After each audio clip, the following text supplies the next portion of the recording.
எல்லாருக்கும் ஹாய். இன்னைக்கு தேங்காய் பால் குணுக்கு எப்படி செய்கிறதுன்னு பார்க்கலாம் வாங்க. அதுக்கு ஒரு மூடி அளவுள்ள தேங்காயை திருவி தேங்காய் பாலை ஆட்டுக்கல்ல புழிஞ்சு எடுத்துக்கலாம். இதில் வெல்லம், உளுந்து, தேங்காய் 3 இருக்கிறதுனால ரொம்ப ஹெல்த்தியான டிஷ் இது. குழந்தைங்களுக்கு அடிக்கடி செஞ்சு கொடுக்கலாம்.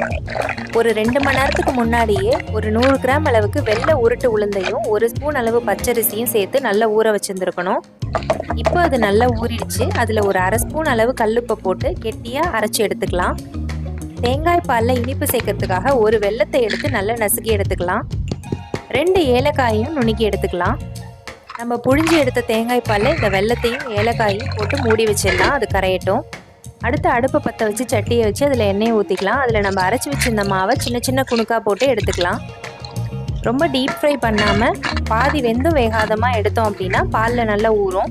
அவ்வளோதாங்க, யம்மி தேங்காய் பால் குணுக்கு ரெடி ஆகிடுச்சு. இதை குழந்தைங்களுக்கு ஸ்நாக்ஸாகவும் டின்னராகவும் கொடுக்கலாம். ரொம்ப டேஸ்ட்டாக இருக்கும்.